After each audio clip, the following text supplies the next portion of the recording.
जवानी चढ़ गई तो मैं घर देर से आने लगा। रात देर तक घर से बाहर रहना और सारा सारा दिन सोए रहना मामूल बन गया। अम्मी ने बहुत मना किया लेकिन मैं बाज ना आया और कोई ना कोई बहाना बना देता था। शुरू शुरू में वो मेरी वजह से देर तक जागती रहती। बाद में सोने से पहले फ्रिज के ऊपर एक पर्ची लगाकर सो जाती थीं जिस पर खाने की नौयत और जगह के बारे में लिखा होता था।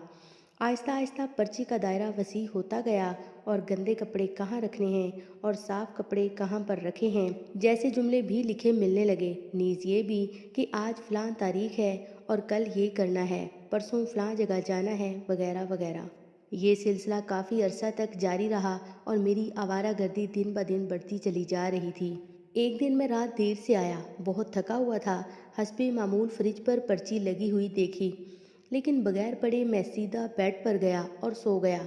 सुबह सवेरे वालिद साहब की चीख चीख कर पुकारने से आंख खुली। अब्बू की आंखों में आंसू थे। उन्होंने ये अदुनाक खबर सुनाई कि बेटा, तुम्हारी माँ अब इस दुनिया में नहीं रही। मेरे तो जैसे पाँव तले से ज़मीन निकल गई। गम का एक पहाड़ जैसे मेरे ऊपर आ गिरा। अभी तो मैंने अम्मी के लिए ये करना था, वो करना था। अभी तो मैं सुधरने वाला था। मैं तो अम्मी से कहने वाला था कि अब मैं रात देर से नहीं आया करूँगा।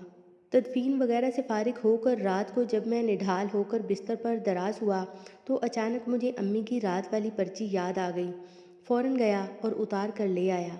उस पर लिखा था, बेटा, आज मेरी तबीयत बहुत ख़राब है, मैं सोने जा रही हूँ। तुम जब रात को आओ तो मुझे जगा लेना, मुझे ज़रा हस्पताल तक ले जाना।